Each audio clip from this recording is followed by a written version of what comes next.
Vamos a pasar inmediatamente a otra experiencia muy importante que recientemente hubo un movimiento muy importante en México por la transformación energética, ¿verdad? La transformación de la Constitución, la reforma constitucional en función de la energía. Entonces yo creo que el compañero Juan Carlos Escalante nos trae mucha información sobre este proceso, donde también se está dando fuertes debates en relación a la soberanía energética. Adelante, compañero Juan Carlos Escalante, bienvenido a este espacio.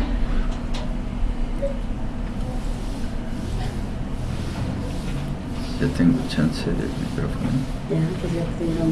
No sé si tenemos ahí el micrófono. Sí, está. Solo para recordar que son 15 minutos de exposición.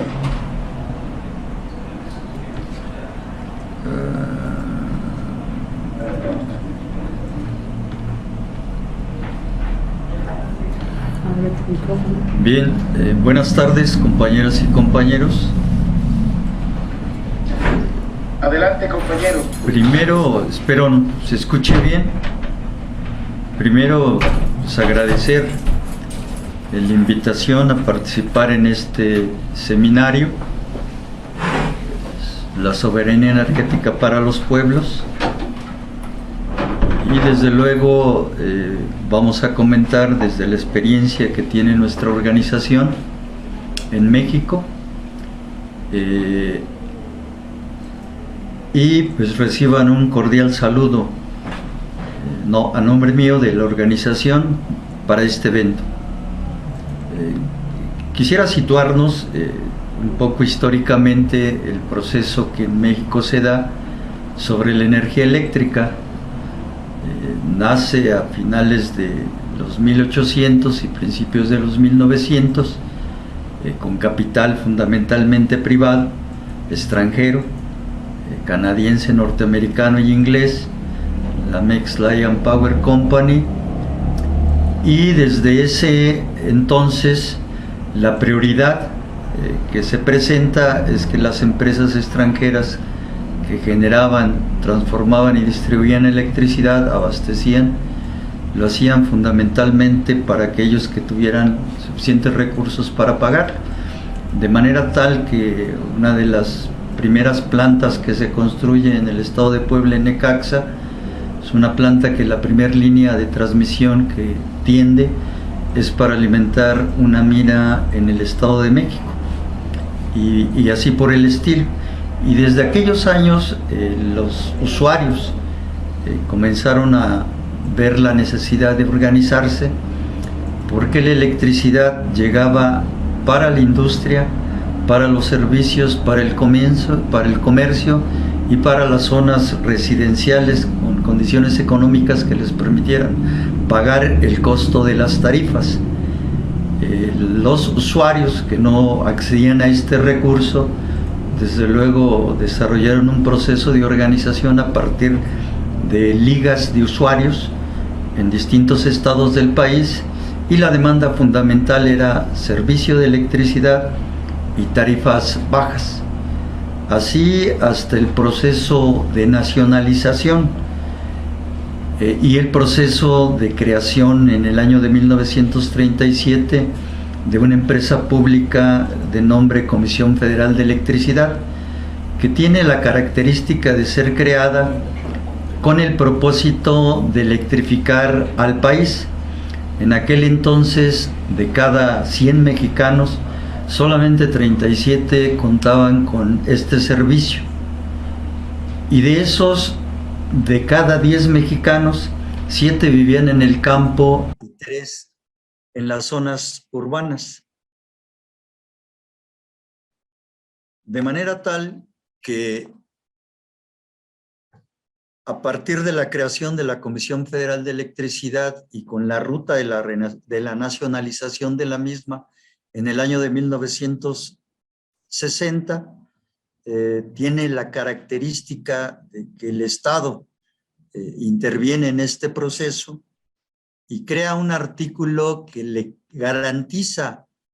la exclusividad de la nación en materia de electricidad. Es decir, todo el proceso de trabajo, desde la generación, la transmisión, la transformación, la distribución y el abasto, queda en manos de la nación y que el Estado aprovechará los recursos naturales que se tienen para brindar este servicio y que en esta materia no se otorgarán concesiones a los particulares. En ese periodo subsisten 2 empresas porque el proceso de nacionalización permite que la Mex-Lion Power Company, del capital extranjero que señalaba, constituyera parte de la nación, y esto permitió que para el año de 1990 por lo menos 90 de cada 100 usuarios contaban fundamentalmente con este servicio, cambiando desde luego la situación de la población, de una población de anteriormente en el 37 de cada 10 mexicanos, 7 en el campo. Esto se invirtió, de cada 10, 7 vivían en las ciudades y 3 solamente en el campo, ¿sí? En tal sentido, el proceso de nacionalización contribuyó desde luego a la electrificación del país y desde luego a intentar garantizar a partir de estas empresas tarifas justas para los usuarios domésticos, fundamentalmente en términos de tener acceso a este bien que es fundamental para el desarrollo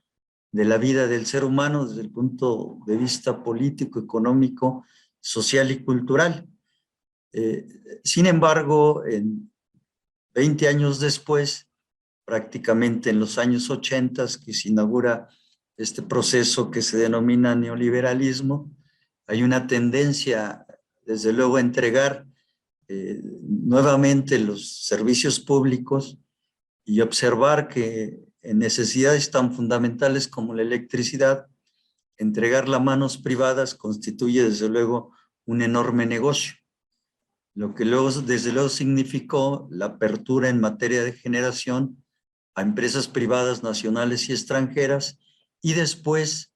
en 2013, una reforma energética que abre fundamentalmente el proceso de trabajo de la electricidad a las grandes transnacionales, básicamente en el marco de la generación y la comercialización de electricidad, dejando solamente en manos del Estado la transmisión, el despacho de la carga y la distribución. Para esto, los distintos intentos de los neoliberales, de Ernesto Zedillo como presidente de la República, de Carlos Salinas de Gortari, toparon con la resistencia desde luego de los trabajadores electricistas agrupados fundamentalmente en el Sindicato Mexicano de Electricistas. Y como sabemos históricamente en estos procesos de entrega de los servicios públicos a los privados, una cuestión que siempre han aprovechado es la realización de campañas públicas para presentar a las empresas públicas como ineficientes y costosas para el erario, y alabar a la empresa privada como eficiente de calidad y que el mercado iba a traer como consecuencia competencia y mejorar el servicio y tarifas bajas. Y desde luego esta parte fue observada por los trabajadores electricistas y los usuarios en México, de la necesidad de trabajar juntos para poder defender un servicio de la importancia como esto. El Estado aprovecha esta división, golpea al Sindicato Mexicano de Electricistas, desaparece la empresa Luz y Fuerza del Centro en el año de 2009 y genera no solo calle para más de 44,000 trabajadores, sino consecuencias para los usuarios en la zona centro del país que antes atendía esta empresa estatal Luz y Fuerza del Centro. Y eso genera condiciones para que los usuarios nos organicemos en una alianza con los trabajadores electricistas, no solo para recuperar esta empresa pública, sino desde luego para demandar, entre otras cosas, la necesidad del reconocimiento de la electricidad como un derecho humano la garantía por el Estado mexicano a partir de una tarifa social justa, la necesidad de mantener la exclusividad de la nación en materia de electricidad y desde luego la condonación de los adeudos de los usuarios por los altos cobros que significó este largo periodo neoliberal desde la época de los finales de los 80s hasta la época de 2003 y 2018 con la llegada de un nuevo gobierno a este país, a México. En ese proceso de organización, los usuarios, desde luego, hemos mantenido una enorme actividad alrededor de nuestras demandas. Nos organizamos fundamentalmente en los estados del centro del país y hoy estamos extendiendo, desde luego, las actividades a otras partes de la nación mexicana, de manera tal que podamos constituir formalmente una Asamblea Nacional de Usuarios de Energía Eléctrica, que efectivamente hoy, frente a la reforma energética de 2013, reclame como elemento fundamental la renacionalización de este sector para garantizar la soberanía energética para la nación.